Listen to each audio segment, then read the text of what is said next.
بسم اللہ الرحمن الرحیم۔ السلام علیکم ورحمۃ اللہ وبرکاتہ۔ میں امید کرتی ہوں کہ آپ سب ایمان اور صحت کی بہترین حالتوں میں ہوں گے۔ اللہ سبحانہ تعالیٰ ہمیشہ آپ کو اچھے حالوں میں رکھے اور آپ کی طرف بڑھنے والے ہر شر کو خیر میں بدل دے، آمین۔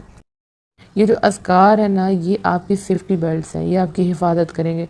کچھ بھی ہو جائے، کیسے بھی حالات ہیں، اذکار آپ نے نہیں چھوڑنے، یہ آپ کی حفاظت ہے۔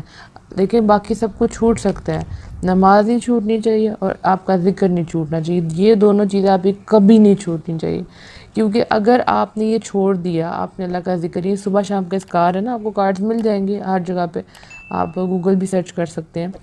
تو یہ صبح شام کے اذکار ہیں، یہ آپ کی حفاظت کرتے ہیں، یہ آپ کا حصار ہے۔ اگر آپ اپنے آپ کو کھلا چھوڑ دیں گے تو شیطان آپ پہ حملہ کرے گا نا، جو آپ عبادت کر رہے ہیں اس کا بھی مزہ خراب ہو جائے گا اور بھی عبادت کرنے سے آپ کو وہ روک دے گا۔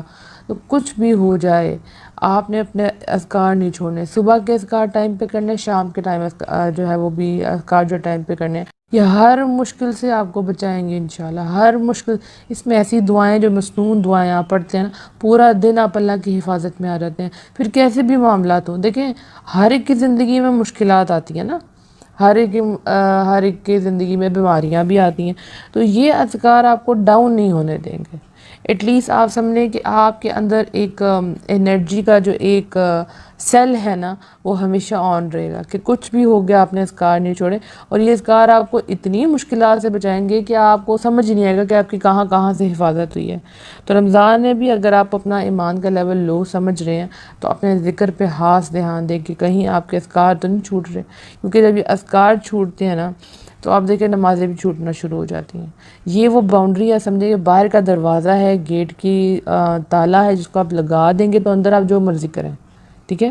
تو جب آپ اپنے ارد گرد ذکر کر لیں گے تو پھر آپ اندر عبادت کریں گے، نماز پڑھیں گے، نوافل ادا کریں گے، سب کچھ آسان ہو جائے گا۔ لیکن اگر سب کچھ کھلا ہوا ہے تو شیطان کہیں سے بھی آ جائے گا، وہ آپ کی نمازوں میں سے بھی خشوع و خضوع ختم کر دے گا، آپ کے دل کے اندر سے سکون ختم کر دے گا، آپ کو باتوں میں مزہ نہیں آئے گا، اور آپ دیکھتے جائیں گے کہ اس کے ساتھ جڑے ہر چیز آپ سے چھوٹتی جائے گی۔ کئی لوگوں کی عادت ہوتی ہے سورہ ملک رات کو پڑھ کے سونے کی۔ اب میں نے کئی دفعہ دیکھا ہے، لوگوں سے پوچھتی ہوں کہ آپ پڑھتے ہیں سورہ ملک؟ نہیں، ہم پڑھتے تھے، اب ہم نے چھوڑ دیے۔ تو میں پوچھتی ہوں آپ نے اذکار کرتے ہیں؟ جی وہ بھی چھوڑ دیے۔ تو میں نے دیکھا اذکار کی وجہ سے آپ کا ہر عمل ڈسٹرب ہوتا رہتا ہے۔ تو پلیز میری آپ سب سے ریکویسٹ ہے، کچھ بھی ہو جائے صبح شام کے اذکار لازمی کریں۔